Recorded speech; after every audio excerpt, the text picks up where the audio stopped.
নমস্কার বন্ধুরা, আমার চ্যানেলে আপনাদের স্বাগত জানাই। আজকে আমি আপনাদের বানিয়ে দেখাবো চিকেন পিৎজা। প্রথমে আমি একটা জায়গা নিয়ে নিলাম, তার মধ্যে 2 বাটি ময়দা নিয়েছি, স্বাদ মতো নুন দিলাম, একটুখানি চিনি দিলাম, সাদা তেল দিয়ে দিলাম। এবার 1 চামচ 2 চামচ ইস্ট দিলাম, 2 বাটিতে 2 চামচ ইস্ট দিলাম, দিয়ে ভালো করে মিশিয়ে নিচ্ছি। এবার আমি উষ্ণ গরম জল দিয়ে মেখে নেব। এবার একটা ডো বানিয়ে নিলাম, নিয়ে ওপর দিয়ে তেল মাখিয়ে 10 মিনিট চাপা দিয়ে রেখে দেব। এবার ওইদিকে আমি চিকেনটা রেডি করব। একটা কড়ার মধ্যে বাটার দিলাম, চিকেনটা দিয়ে দিলাম, আদা রসুন পেস্ট দিলাম, জিরে গুঁড়ো, ধনে গুঁড়ো, গোলমরিচ গুঁড়ো, চিলি ফ্লেক্স, অরিগ্যানো আর জায়ফল একটুখানি স্ট্যাপারে কুড়ে দিচ্ছি। স্বাদ মতো নুন দিলাম, দিয়ে ভালো করে ভেজে নেব।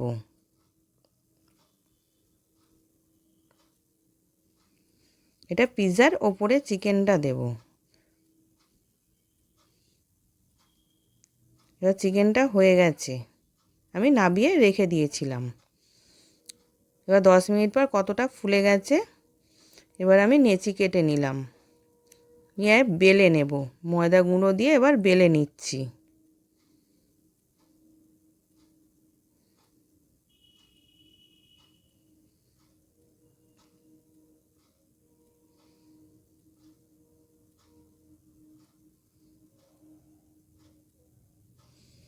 এবার বড় করে পিৎজাটা বেলা হয়ে গেছে। এবার আমি একটা স্টিলের থালা নিয়েছি, ওর মধ্যে বাটার ব্রাশ করে নিচ্ছি।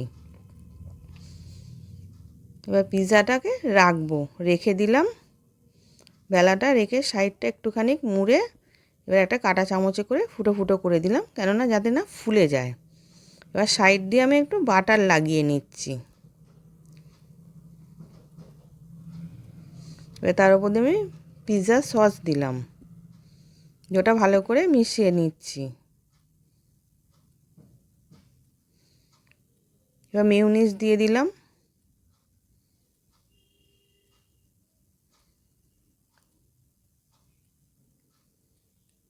তার উপর দিয়ে এবার আমি ক্যাপসিকাম দিয়ে সাজিয়ে নিচ্ছি। এবার টমেটো কুচি দিলাম, পেঁয়াজ দিয়ে দিলাম। এবার চিকেনটা দিয়ে দিচ্ছি।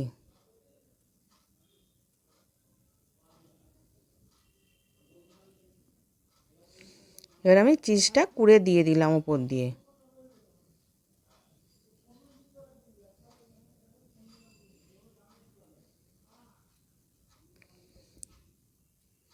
আর উপর দিয়ে oregano, chilli flakes, mix serve দিয়ে দিলাম। আর ওইদিকে আমি কড়াটা গরম করতে দিয়েছিলাম, দিয়ে ওপরে একটা স্ট্যান্ড বসিয়েছিলাম, তার মধ্যে পিৎজাটা চাপা দিয়ে 10 মিনিট হাই ফ্লেমে দেব, আর 10 মিনিট লো ফ্লেমে রেখেছিলাম। এবার হয়ে গেছে, আমি নামিয়ে নিচ্ছি। এবার আমি কেটে দেখাচ্ছি কতটা সফট হয়েছে। এবার পিৎজা রেডি। আশা করছি আজকের ভিডিওটা ভালো লেগেছে। আমি হাজির হব আর এক নতুন রেসিপির সাথে।